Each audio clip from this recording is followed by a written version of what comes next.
കർത്താവിന്റെ ദാസനെ പോലെ കുരുടനായുണ്ട്. ആരാണ് ഈ കർത്താവിന്റെ ദാസൻ? ആരാണ് ഇവിടെ പരാമർശിക്കുന്ന കർത്താവിന്റെ ദാസൻ? ആരാ? യേശുക്രിസ്തു. അപ്പൊ യേശുക്രിസ്തു കുരുടനായിരുന്നോ? ആയിരുന്നു എന്നല്ലേ പറയണേ? എന്താണ് അപ്പൊ അതിന്റെ അർത്ഥം? അതാണ്, മറ്റുള്ളവരുടെ തെറ്റുകൾ കണ്ടിട്ടും അതിനു നേരെ കണ്ണടയ്ക്കുന്നു. എന്റെ ദാസനായ ഈശോയെ പോലെ, വരാനിരിക്കുന്ന രക്ഷകൻ മിശിഹായെ പോലെ എന്ന് വായിച്ചു കഴിഞ്ഞാൽ എല്ലാവരും എന്റെ ദാസനെ പോലെ, കുരുടനായി ആരുണ്ട്? അവൻ കണ്ടിട്ടും കാണുന്നില്ല, കേട്ടിട്ടും കേൾക്കുന്നില്ല. കർത്താവ് തന്റെ നീതിയെ പ്രതി നിയമത്തെ ഉത്കൃഷ്ടമാക്കാൻ മഹത്വപ്പെടുത്താനും പ്രീതി കാണിച്ചു. ഇത് ഇത്തിരി ബുദ്ധിമുട്ടാണ് മനസ്സിലാകാൻ. ചിലപ്പോൾ അവസാനത്തെ ദിവസം നമുക്ക് നോക്കാം. നമ്മളെ സംബന്ധിച്ച് നീതി എന്ന് പറഞ്ഞാൽ വേറൊരു അർത്ഥത്തിലാണ്. നമ്മളെ സംബന്ധിച്ച് നീതി തെറ്റ് ചെയ്യുന്നവനെ ശിക്ഷിക്കണം, അതല്ല ദൈവനീതി. അപ്പൊ ഫരിസയരും നിയമിച്ചരും തെറ്റ് ചെയ്യുന്നവനെ അന്വേഷിച്ച് നടന്ന് ശിക്ഷിക്കുന്ന ഒരു നീതിയാണെങ്കിൽ, അതിന് നേരെ വിപരീതമായ ഒരു നീതിയാണ് ഈശോ മിശിഹായിലൂടെ കൊണ്ടുവന്നിരിക്കുന്ന നീതി. തെറ്റ് ചെയ്യുന്നവനെ അന്വേഷിച്ച് നടന്ന് അവൻ ചെയ്ത തെറ്റിന് പരിഹാരം ചെയ്ത് അവനെ തോളിലേറ്റി, കാണാതെ പോയ നഷ്ടപ്പെട്ട ആടിനെ എന്ന പോലെ തോളിലേറ്റി രക്ഷിക്കുന്നതാണ് ദൈവനീതി. മനസ്സിലായോ? ഇപ്പൊ രണ്ട് നീതി പെട്ടെന്ന് മനസ്സിലായില്ലേ? ഫരിസയര് മറ്റുള്ളവരുടെ തെറ്റ് കണ്ടുപിടിക്കാൻ കൂടുതൽ ഉത്സുകരായി അത് കണ്ടുപിടിക്കുകയും അവരെ അവഹേളിക്കുകയും പരസ്യമാക്കുകയും ചെയ്യുന്നു. എന്നാൽ യേശു മറ്റുള്ളവരിലുള്ള തെറ്റുകൾ കണ്ടുപിടിക്കാതെ അവരെ തെറ്റുകൾക്ക് പരിഹാരം ചെയ്ത് അവരെ രക്ഷിക്കുന്നു. ഇത് ഇച്ചിരി ബുദ്ധിമുട്ടുണ്ട്. ഇതിനാണ് നമ്മൾ ജ്ഞാനത്തിന് വേണ്ടി ഇന്ന് പ്രാർത്ഥിക്കുന്നത് മുഴുവനും. ഇന്ന് രാത്രി നിങ്ങൾ 4 അധ്യായം വായിച്ച് നാളെ നമ്മൾ ഇത് വീണ്ടും എടുക്കുമ്പോൾ മനസ്സിലാവുമായിരിക്കും. നമ്മൾ എന്നും കേട്ടേക്കണത്, നീ തെറ്റ് ചെയ്യുകയാണെങ്കിൽ നരകത്തിൽ പോകും, നമ്മൾ ചെയ്യുകയാണെങ്കിൽ സ്വർഗത്തിൽ പോകും. പിന്നെ കർത്താവ് ചോദിച്ച എന്തിനാ വന്നേ? തെറ്റ് ചെയ്തവരെയൊക്കെ നരകത്തിൽ കൊണ്ടുപോകാനാണെങ്കിൽ കർത്താവ് ചോദിച്ച എന്തിനാ വന്നേ? ഓ എന്റെ ഈശോയെ എന്നെല്ലാവരും പ്രാർത്ഥിച്ച്, ഓ എന്റെ ഈശോയെ ഞങ്ങളുടെ പാപങ്ങൾ ക്ഷമിക്കണമേ, നരകത്തിൽ നിന്ന് ഞങ്ങളെ രക്ഷിക്കണേ. എല്ലാ ആത്മാക്കളെയും പ്രത്യേകിച്ച് അങ്ങയുടെ സഹായം ഏറ്റവും കൂടുതലുള്ള ആത്മാക്കൾ. അപ്പൊ ഇതൊക്കെ ഈ അർത്ഥത്തിലാണ്. ഇനി പെട്ടെന്ന് നമുക്ക് യെശയ്യായിൽ 11-ാം അധ്യായത്തിൽ നമ്മൾ കംപ്ലീറ്റ് ആക്കിയില്ല. അവിടെ ഇത്രയും പറഞ്ഞപ്പോഴേക്കും നമ്മൾ വിശദമായി പോയി. എന്താണ് പറഞ്ഞത്? നമ്മൾ യെശയ്യാ 11-ൽ ജ്ഞാനത്തിന്റെ ആത്മാവ്, അറിവിന്റെ ആത്മാവ് എല്ലാം അവനിലുണ്ടാവും, ചെന്നായിയും ആട്ടുംകുഞ്ഞും ഒന്നിച്ചു വസിക്കും. അതിനുശേഷം ഒന്ന് വായിക്കാം. അതിനുശേഷം പറഞ്ഞിരിക്കുന്നിടത്തൂടെ പറഞ്ഞിട്ടുണ്ട്, അവൻ കണ്ണുകൊണ്ട് കണ്ടതുകൊണ്ട് ആരെയും വിധിക്കില്ല. വായിച്ചത് ഒരു കണ്ണുകൊണ്ട് കാണുന്നത് കൊണ്ടോ ചെവി കൊണ്ട് കേൾക്കുന്നത് കൊണ്ടോ മാത്രം വിധി നടത്തുകയില്ല. അതാണ് ജ്ഞാനം. നമ്മള് ആരെങ്കിലും എന്തെങ്കിലും പറഞ്ഞു കേട്ടാ ഉടനെ നമ്മൾ ആ ആളെ കുറിച്ചുള്ള സകല ഇത്രയും നല്ല കാര്യം അയാൾ ചെയ്തിട്ടുണ്ടെങ്കിൽ അതെല്ലാം തപ്പേന്ന് പോയി. ക്ഷമിക്കണോട്ടോ, ഇതെങ്ങനെയല്ലേ പറയാൻ പറ്റുള്ളൂ ഇല്ലേ? നമ്മൾ ആരെങ്കിലും പറഞ്ഞത് കേട്ടുകൊണ്ട് ഉടനെ ഒരാളെ കുറിച്ചോ ഒരു സംഭവത്തെ കുറിച്ചോ ഉടനെ വിധി എഴുതരുത്. ഞാനും കർത്താവിനോട് ചോദിക്കും, കർത്താവ് എന്താ ആ വ്യക്തിയെ കുറിച്ച് കേൾക്കണേ ഞാൻ. എന്നിട്ട് തുറന്ന് വായിക്കാം.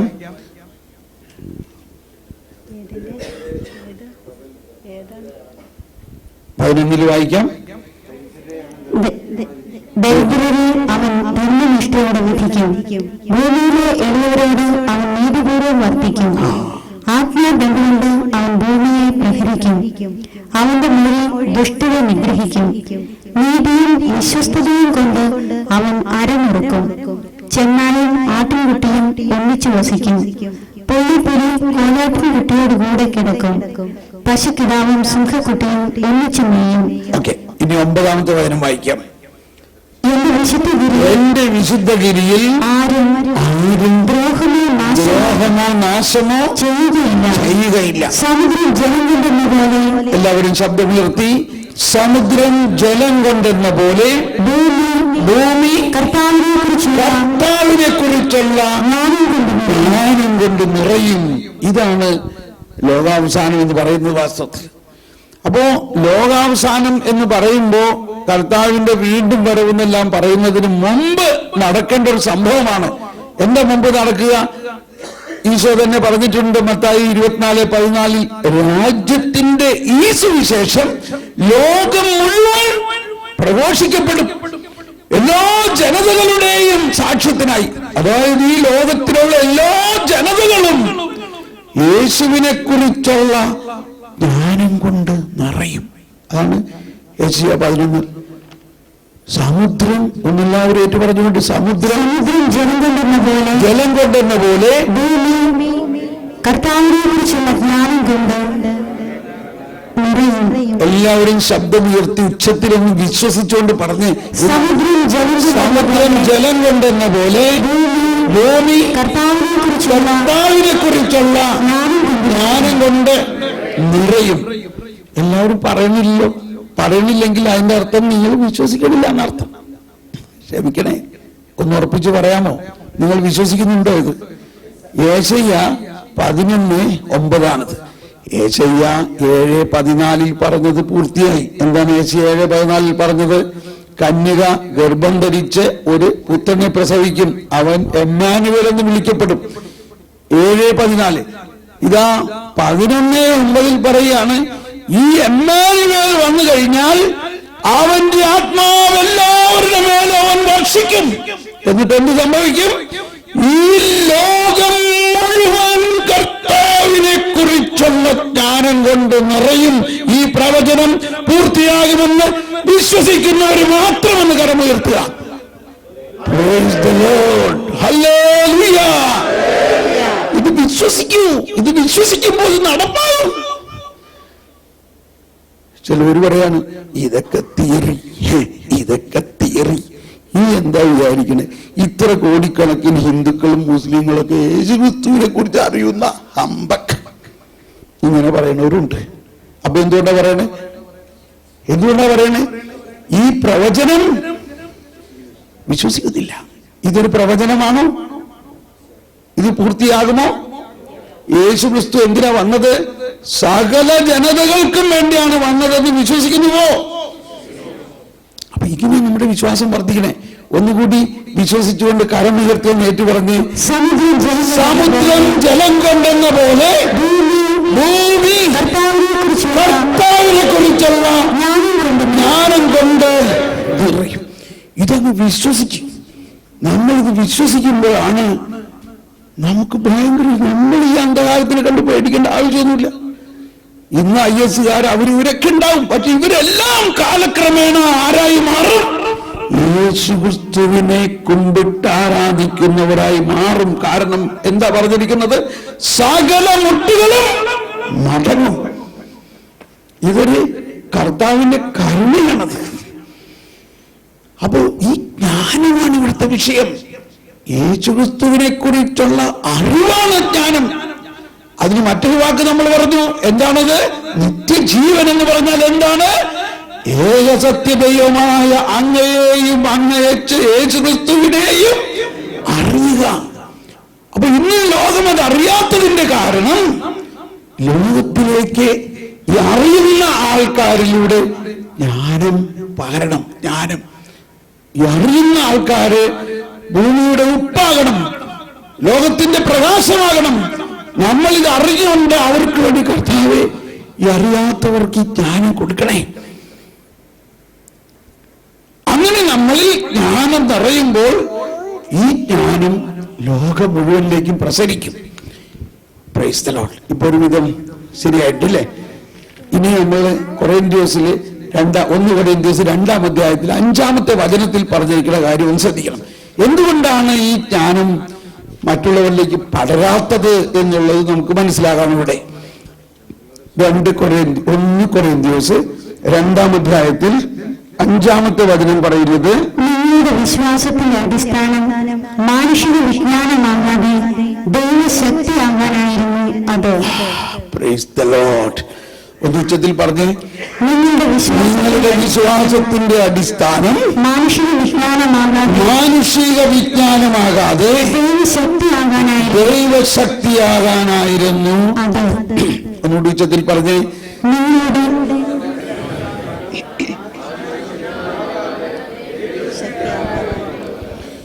ഇതാണ് നമ്മുടെ വിശ്വാസം. നമുക്ക് വിശ്വാസം കിട്ടിയിട്ടുണ്ട്, പക്ഷേ ഇതിനൊരു അടിസ്ഥാനമുണ്ട്. ഈ ബിൽഡിങ്ങിന് ഒരു അടിസ്ഥാനമുണ്ട്, ഒരു ഫൗണ്ടേഷൻ. ഇതിന്റെ മീതെ ഒരു 5 നില കെട്ടിടം പണിയാനുള്ള അടിസ്ഥാനമുണ്ടോ? ഇല്ലെന്നോ തോന്നണം, ഇല്ലേ? കാരണം അതല്ല നമ്മുടെ പ്ലാനിങ്. ഇവിടെ ഒരു 5 നില കെട്ടിടം പണിയണമെങ്കിൽ എന്ത് വേണം? അതിനനുസരിച്ചുള്ള ഒരു ഫൗണ്ടേഷൻ വേണം. അപ്പൊ നമ്മുടെ വിശ്വാസത്തിന്റെ അടിസ്ഥാനം ഈ പണിതുയർത്തപ്പെടേണ്ട, ലോകം മുഴുവനും യേശുവിനെ കുറിച്ച് അറിയേണ്ട അത്തരത്തിൽ വലിയ ഒരു ടവർ ഉണ്ടാക്കാനുള്ള അടിസ്ഥാനം നമ്മുടെ വിശ്വാസത്തിന് ഉണ്ടാകണം. അപ്പൊ അവിടെയാണ് ഒരു വാസ്തവത്തിൽ നമുക്കുണ്ട്, പക്ഷെ നമുക്കുണ്ടെങ്കിലും നമുക്ക് കിട്ടിയിരിക്കുന്ന വിശ്വാസത്തിന്റെ ആ നിക്ഷേപത്തിന് ഇതുണ്ട്. പക്ഷേ ഈ ലോകത്തിൻ്റെതായ, അതാണ് ഇവിടെ പറയുന്നത്, നിങ്ങളുടെ വിശ്വാസത്തിന്റെ അടിസ്ഥാനം മാനുഷികമായ വിജ്ഞാനത്തിന്റെ അടിസ്ഥാനത്തിലാകരുത്. അപ്പൊ നമ്മളിൽ ഈ ദൈവിക ജ്ഞാനം പരിശുദ്ധാത്മാവിലൂടെ നമുക്ക് കിട്ടിയിട്ടുണ്ടെങ്കിലും, ക്ഷമിക്കണം, നമ്മൾ ഒരുപാട് കാര്യങ്ങളിൽ ഒരു മാനുഷിക ജ്ഞാനത്തിന്റെ അടിസ്ഥാനത്തിലാണ് നമ്മുടെ ജീവിതം.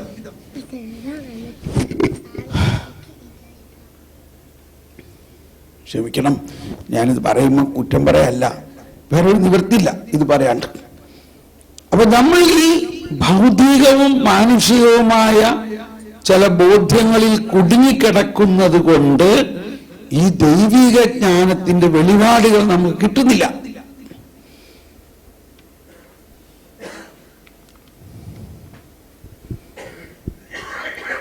ഉദാഹരണങ്ങൾ ഞാൻ 1-2 പറയാം.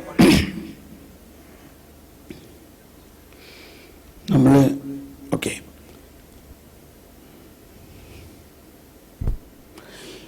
ഒന്ന് ഒരു സൂപ്പർസ്റ്റീഷ്യസ് ആണ്. സൂപ്പർസ്റ്റീഷ്യസ് എന്ന് പറഞ്ഞാൽ എന്താ മലയാളത്തില്?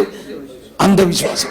നമ്മൾ ബൈബിളിൽ ഒന്ന് പറയുന്നു, സഭാപ്രബോധനങ്ങളിൽ ഒന്ന് പറയുന്നു, ഇതൊക്കെ ഉണ്ടെങ്കിലും നമുക്ക് ചുറ്റും ചെറുപ്പം മുതലേ കേട്ടിട്ടുള്ള ചില അന്ധവിശ്വാസങ്ങളിൽ നമ്മൾ ഉണ്ടെങ്കിൽ അത് മാറണം. വിഷമിക്കണ്ട, മാറും. പൂർണ്ണമായവ ഉദിക്കുമ്പോൾ അപൂർണമായ മാറും. അതിനാണ് ഈ നവീകരണ ധ്യാനം ഒക്കെ വന്ന് ഇങ്ങനെ നമ്മളിങ്ങനെ വളർന്നുകൊണ്ടിരിക്കുകയാണ്. പക്ഷെ അതിൽ പൂർണ്ണമായവ ഉദിക്കുന്നതിന് പരിശുദ്ധാത്മാവിന്റെ സഹായം കൂടി എടുക്കുകയാണെങ്കിലേ പെർഫെക്റ്റ് ആവുള്ളൂ. അല്ലെങ്കിൽ നമ്മൾ ഇങ്ങനെ, ഇപ്പൊ ഞാൻ പറയാൻ പോണ ഉദാഹരണം നിങ്ങളെ വിഷമിപ്പിക്കരുത്.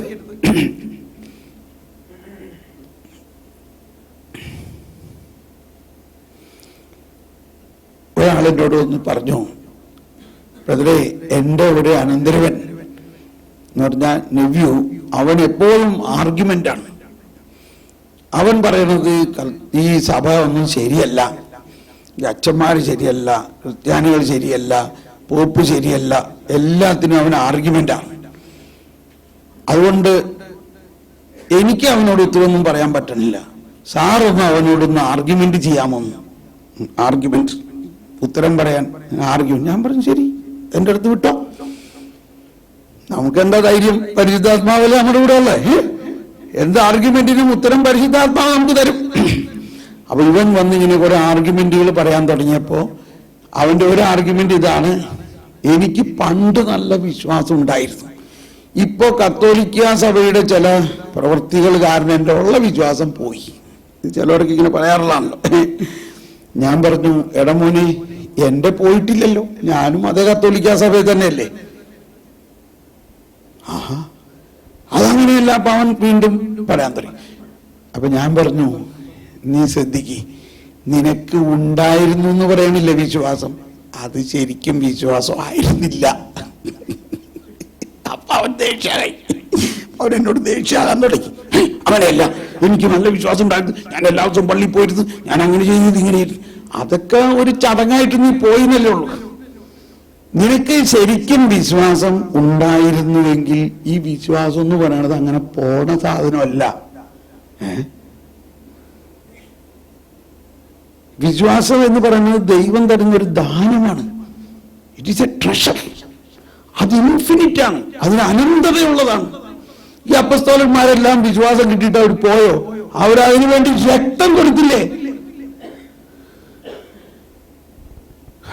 അപ്പൊ പിന്നെ എനിക്കിപ്പോ വിശ്വാസം ഇല്ലല്ലോ. നിനക്കിപ്പോ വിശ്വാസം ഇല്ലെങ്കിൽ പണ്ട് നിനക്ക് ഉണ്ടായിരുന്നില്ല. അപ്പൊ അവൻ ആർഗ്യുമെന്റിൽ അവന് ഈ പാകെ ഉത്തരം പൊട്ടിയ മാതിരിയായി.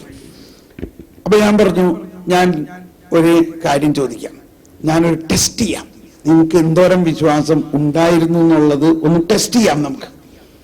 അതെങ്ങനെയാ ടെസ്റ്റ് ചെയ്യണത്? ഇത് ഇഞ്ചക്ഷൻ വല്ലതുമാണോ? ഇഞ്ചക്ഷൻ ഒന്നുമല്ല. ഞാനൊരു ചോദ്യം നിന്നോട് ചോദിക്കും, അതിന് ഉത്തരം പറയുകയാണെങ്കിൽ നീ പാസ്സായി. നിനക്ക് ഉത്തരം പറയാൻ പറ്റില്ലെങ്കിൽ നീ വിശ്വാസത്തിൽ, ഈ ചോദ്യം പറഞ്ഞിട്ടുണ്ട്, അല്ലെങ്കിൽ സുവിശേഷത്തിലുണ്ട്, നിങ്ങളുടെ വിശ്വാസം പരീക്ഷിച്ചറിയും.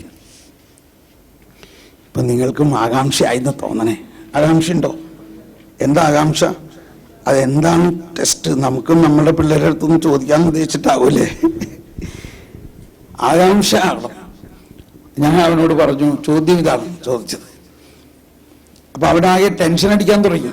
ഞാൻ പറഞ്ഞു, നീ ടെൻഷനൊന്നും അടിക്കണ്ട, നീ ഫെയിലാകുക എന്നുള്ളതിൽ വലിയ അർത്ഥമൊന്നുമില്ല, ഞാൻ നിനക്ക് സഹായിച്ചു തരാം, നീ പാസ്സാവും. അപ്പോ നിന്റെ വിവരം കിട്ടിയാൽ പോരെ നിനക്ക്. ഞാൻ ചോദിച്ചു, ഈ അശുദ്ധാത്മാവും ദൈവാത്മാവും തമ്മിലുള്ള വ്യത്യാസം എന്താ? അശുദ്ധാത്മാവും, അല്ലെങ്കിൽ ആദ്യം ദൈവാത്മാവും എന്ന് പറയാം, ദൈവാത്മാവും അശുദ്ധാത്മാവും തമ്മിലുള്ള വ്യത്യാസം എന്താ? പാവം പറഞ്ഞു, രണ്ടും ആത്മാവിലും, അപ്പൊ ഏതാണ്ട് ഒരേ ശക്തിയായിരിക്കും. ആദ്യം പറഞ്ഞു. പിന്നെ പറഞ്ഞു, ഓ ഇല്ല, അശുദ്ധാത്മാവിന് പൊട്ടി കുറവുണ്ടാവും, ദൈവാത്മാവ് ശക്തിയാണ്. ഇങ്ങനെ ഓരോന്നോരോന്ന് ഇങ്ങനെ പറഞ്ഞുകൊണ്ടിരുന്നു. ഞാൻ പറഞ്ഞു, ഇപ്പൊ നിനക്ക് തന്നെ തോന്നണില്ലേ നീ പറയണത് ശരിയല്ല? ഇപ്പൊ എന്താ നിനക്ക് തോന്നണേ? നിനക്ക് വിശ്വാസം ഉണ്ടായിരുന്നോ?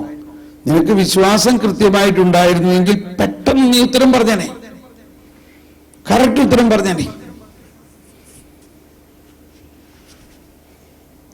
എന്താ നിങ്ങളുടെ ഉത്തരം?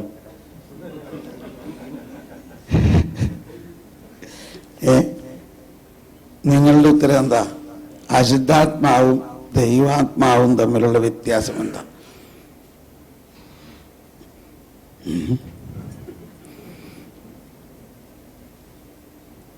അപ്പൊ ഇതാണ് പൗലോസ് പറയുന്നത്, നിങ്ങളുടെ വിശ്വാസത്തിന്റെ അടിസ്ഥാനം മാനുഷികമായ, ഇപ്പൊ നമ്മൾ ഒരുപാട് മാനുഷികമായ ഇത് കിട്ടും. നമ്മൾ അവിടെയൊക്കെ പോകണ്ട, പിശാചൊക്കെ കയറി പിടിച്ചു കഴിഞ്ഞാൽ പിന്നെ പ്രശ്നമാവും.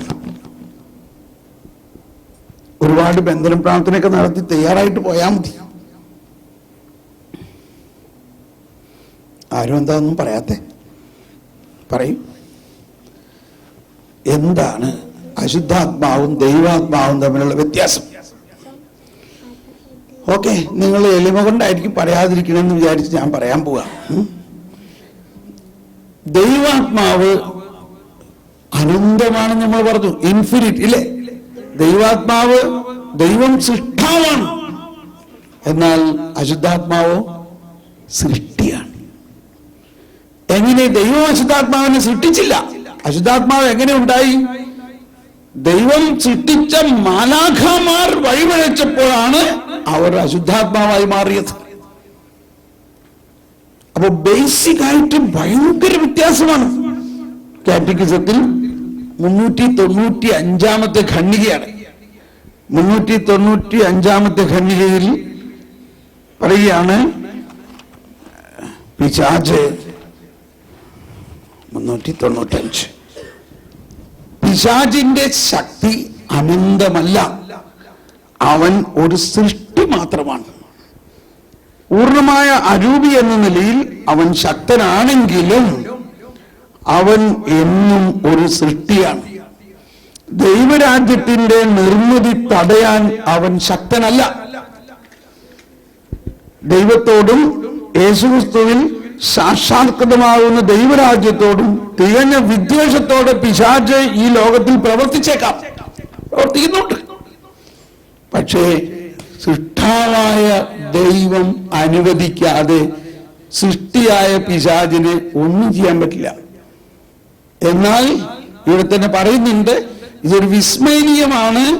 പിശാചിനെ പല കാര്യങ്ങളും ചെയ്യാൻ ദൈവം അനുവദിക്കുന്നുണ്ട്. എന്തുകൊണ്ട് ദൈവം അനുവദിക്കുന്നു? ദൈവത്തിന് അതിനേക്കാൾ വലിയ ശക്തി ഉള്ളത് കൊണ്ടാണ് ദൈവം അത് അനുവദിക്കുന്നത്.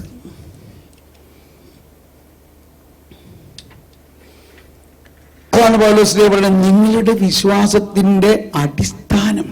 ഇപ്പൊ ഞാൻ വിശ്വസിക്കുക, അയ്യോ പിശാച് ഭയങ്കര ശക്തിയാണ്, എന്നെ എടുത്തടിക്കും എന്ന് വിശ്വസിക്കുകയാണെങ്കിൽ ഞാൻ ദൈവം സർവാധിപനാം കർത്താവ് എന്നൊക്കെ പറഞ്ഞതിൽ എന്താ അർത്ഥമുള്ളത്? ദൈവം ആരാണ്? ഒന്ന് പാടിയേ.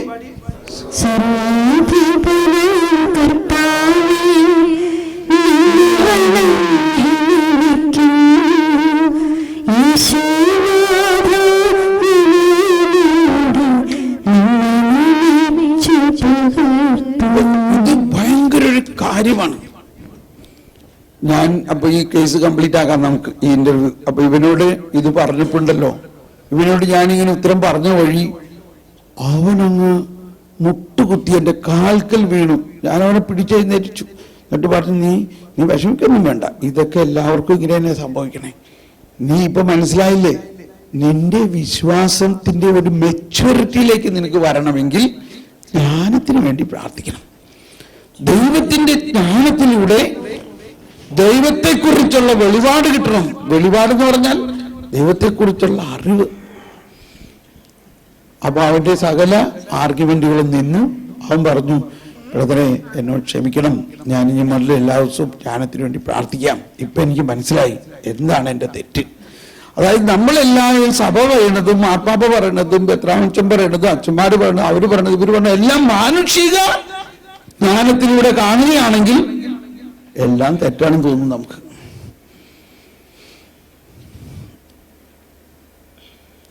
അപ്പൊ അതാണ് പൗലോസ് പറയുന്നത്, നമ്മുടെ വിശ്വാസത്തിന്റെ അടിസ്ഥാനം എന്നെല്ലാവരും പറഞ്ഞ് മാനുഷിക വിജ്ഞാനമാകാതെ ദൈവശക്തി. ഇപ്പൊ നമ്മള് ഒന്ന് പ്രാർത്ഥിക്കാം, പരിശുദ്ധാത്മാവേ ജ്ഞാനം നൽകണമേ എന്ന് പ്രാർത്ഥിച്ച എല്ലാവരും. പരിശുദ്ധാത്മാവേ ദൈവിക ജ്ഞാനം ഞങ്ങളിൽ നിറയ്ക്കണമേ, ദൈവിക ജ്ഞാനം നൽകണമേ.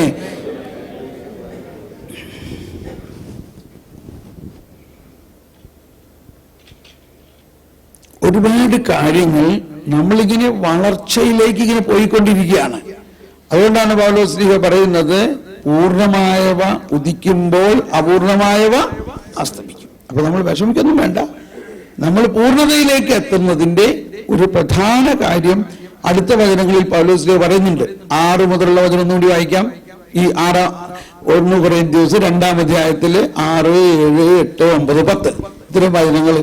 നാളെ എല്ലാവരും ബൈബിൾ കൊണ്ടുവരണം കേട്ടോ. ഞാൻ നല്ലൊരു കാര്യം പഠിപ്പിച്ചു തരാം നാളെ ബൈബിൾ കൊണ്ടുവരികയാണെങ്കിൽ. ഓക്കെ. എന്നാൽ പക്വതയോടെ വിജ്ഞാനം പ്രസംഗിക്കുന്നു, പക്ഷേ ലൗകിക വിജ്ഞാനമല്ല, ഈ ലോകത്തിന്റെ നാശോന്മുഖരായ അധികാരികളുടെ വിജ്ഞാനവുമല്ല.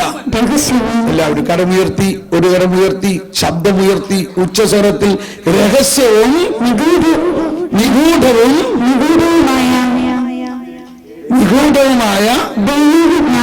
ദൈവിക ജ്ഞാനമാണ് ഞങ്ങൾ പ്രസംഗിക്കുന്നത്. അത് നമ്മുടെ മഹത്വത്തിനായി, എല്ലാവരും നമ്മുടെ മഹത്വത്തിനായി യുഗങ്ങൾക്ക് മുൻപേ തന്നെ ദൈവം നിശ്ചയിച്ചിട്ടുള്ളതുമാണ്. Can you believe this? യുഗങ്ങൾക്ക് മുമ്പേ തന്നെ ഇന്ന് ജീവിക്കുന്ന നമുക്ക് വേണ്ടി ദൈവം നിശ്ചയിച്ചിട്ടുള്ള നിഗൂഢമായ വിസ്മരണീയമായ ഒരു ജ്ഞാനമുണ്ട്. Price the Lord. ഒന്നും കൂടി ആ വചനം ഏറ്റു പറഞ്ഞു വായിച്ചേ. ആ 7-ാമത്തെ വചനം. രഹസ്യവും നിഗൂഢവുമായ ദൈവിക ജ്ഞാനമാണ് ഞങ്ങൾ പ്രസംഗിക്കുന്നത്.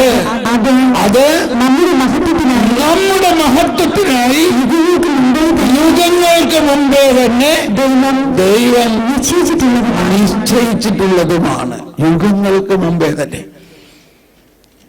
നമ്മൾ ഇപ്പോഴും ടെമ്പറലായിട്ടുള്ള ഇപ്പോ ഞാൻ ചെയ്താൽ എന്ത്, നമ്മളെ കുറിച്ച് യുഗങ്ങൾക്ക് മുൻപേ തന്നെ ദൈവം എല്ലാം ചെയ്തിട്ടുണ്ട്, എല്ലാം ചെയ്തു വെച്ചിരിക്കുന്നു. ചിലപ്പോ എനിക്ക് തോന്നിയിട്ടുള്ള ഇങ്ങനെയാണ്, നമുക്ക് വേണ്ടി നല്ലൊരു വീട് പണിതിട്ടുണ്ട്. ഇത് പെട്ടെന്ന് ഞാൻ പറയുമ്പോൾ ഇപ്പൊ ഒരു കാര്യം ഓർക്കാണ്. ഞാൻ ഒരിക്കലും മദർ തെരേസയുടെ ഒരു ആശ്രമത്തിൽ അവർ ധ്യാനിപ്പിച്ചുകൊണ്ടിരിക്കുക. അവിടെ ഒരുപാട് ശുശ്രൂഷകളുണ്ട്, മാനസിക രോഗികളുണ്ട്, കുറെ ധർമ്മക്കാരുണ്ട്. അവരെയൊക്കെ ഒരു റീഹാബിലിറ്റേറ്റ് ചെയ്ത് അവർക്കൊക്കെ താമസിക്കാൻ സൗകര്യമൊക്കെ ഉണ്ടായി കൊടുത്തിട്ടുണ്ട്. പക്ഷെ ഇവർ എന്ത് ചെയ്താലും അവിടെ കിടക്കില്ല. ഇവർ രാവിലെ ആവുമ്പോൾ വീണ്ടും ധർമ്മം കാണും, ധർമ്മത്തിന് പോകും. അവർക്ക് സുഖകരമായി താമസിക്കാൻ സ്ഥലവും ഭക്ഷണമൊക്കെ കൊടുത്തിട്ടുണ്ടെങ്കിലും ഇവര് വീണ്ടും ധർമ്മം ധർമ്മം ധർമ്മം ഭിക്ഷയാചിക്കാൻ പോകും. ഞാൻ പറഞ്ഞു വന്നത് മനസ്സിലായോ? നമുക്ക് വേണ്ടി ദൈവം വളരെ മനോഹരമായി എല്ലാം ഉണ്ടാക്കിയിട്ടുണ്ടെങ്കിലും നമ്മൾ ആ ഭവനത്തിൽ പ്രവേശിക്കാതെ നമ്മുടേതായ ചില തത്വശാസ്ത്രങ്ങളിൽ കുടുങ്ങിക്കിടക്കുകയാണ്. കർത്താവ് നമുക്ക് വേണ്ടി എല്ലാം ചെയ്ത് കഴിഞ്ഞോ? അത് മനസ്സിലാക്കാൻ നിങ്ങൾ ചിന്തിക്കും. ഇനി എന്തെങ്കിലും കർത്താവ് നമുക്ക് വേണ്ടി ചെയ്യാൻ ബാക്കിയുണ്ടോ? ദൈവപിതാവ് സ്വന്തം മകനെ തന്നെ നമുക്ക് വേണ്ടി ബലിയായി അർപ്പിച്ചുകൊണ്ട് സകലതും നൽകി കഴിഞ്ഞിരിക്കുന്നു. ഇനി എന്താ ചെയ്യാനുള്ളത്? ഇങ്ങനൊന്ന് ചിന്തിക്കുമ്പോൾ തന്നെ നമുക്ക് പ്ലസ് പോയിന്റ് ആയി. നമുക്ക് വേണ്ടി എല്ലാം ചെയ്തിട്ടുണ്ടെങ്കിലും നമ്മൾ ഇതറിയുന്നില്ല. വാസ്തവത്തിൽ ഇതാണ് ഈശോ അല്ലെങ്കിൽ മത്തായിയുടെ സുവിശേഷം 16-ാം അധ്യായത്തിൽ 4-ാമത്തെ വചനം പറയുന്നത്, അന്ധകാരത്തിൽ ഇരുന്ന ജനം പ്രകാശം കണ്ടു എന്ന് പറയുന്നത്. ആ അന്ധകാരം നമ്മളൊക്കെ ആദ്യം വിചാരിച്ചിരുന്നത് പാവമാണെന്നാണ്. പക്ഷേ ആ അന്ധകാരം അജ്ഞതയാണ്. അജ്ഞതയിലിരുന്ന ജനം യേശുവിന്റെ വരവിലൂടെ പ്രകാശം കണ്ടു. അങ്ങനെയുള്ള ഒരു കാണലാണ് നമുക്കിപ്പോ വേണ്ടത്. നമുക്ക് വേണ്ടി ദൈവം എല്ലാം ചെയ്തിരിക്കുന്നു എന്ന് മാത്രമല്ല, ദൈവത്തിന്റെ ജ്ഞാനം പണ്ട് മുതലേ, യുഗങ്ങൾക്ക് മുമ്പേ മുതലേ നമുക്ക് തന്നിരിക്കുന്നു. നമുക്ക് വിശുദ്ധ കുർബാന എഴുന്നള്ളിച്ച് വെച്ച് ആരാധിക്കേണ്ട സമയമായി. എങ്കിലും ഒരു പെട്ടെന്നൊരു കാര്യം ഒന്ന് പറഞ്ഞോട്ടെ. വിശുദ്ധ Yohannan Cruz, John of the Cross, കർമ്മല മലകയറ്റത്തിൽ പറഞ്ഞിരിക്കുന്ന ഒരു കാര്യമാണ്. ഒരമ്മ നല്ല ഭക്ഷണം ഉണ്ടാക്കി കുഞ്ഞിന് വേണ്ടിയിട്ട്, കുഞ്ഞുമക്കൾക്ക് വേണ്ടിയിട്ട്. വലിയ ആളുകൾക്കുള്ള ഭക്ഷണം വേറെ. ഇപ്പൊ നമ്മുടെ നാട്ടിലാണെങ്കിൽ നമ്മള് വലിയ ആളുകൾക്ക് നല്ല മീൻ എരിവൊക്കെ ഉള്ള കറി ഉണ്ടാക്കും, അത് കുട്ടികൾക്ക് കൊടുക്കാൻ പറ്റുമോ? അപ്പൊ മീൻ എരിവിട്ട് ഉള്ള കറിയാണെങ്കിൽ അമ്മ എന്ത് ചെയ്തു, കുഞ്ഞിന് അധികം എരിവൊന്നുമില്ലാണ്ട് നല്ല രുചികരമായ ഭക്ഷണം. അപ്പൊ എന്തൊക്കെ ചെയ്തു? രണ്ടാമത് അമ്മ കുക്ക് ചെയ്യേണ്ടി വന്നതല്ല. അങ്ങനെ കുക്ക് ചെയ്ത് ഊണുമേശയിൽ ഡൈനിങ് ടേബിളിൽ ഇതൊക്കെ വെച്ചു കഴിഞ്ഞപ്പോ രാത്രി അത്താഴം ഉണ്ടാകുന്ന നേരത്ത് കൊച്ചു വരാണ്, എനിക്കിത് വേണ്ട, എനിക്ക് മമ്മി ഉണ്ടാക്കിയത് വേണ്ട, എനിക്ക് നിങ്ങൾ കഴിക്കണ തന്നെ മതി. മോളിത് കഴിച്ച നിന്റെ വയറെരിയും, നിനക്കിത് കഴിക്കാനേ പറ്റില്ല.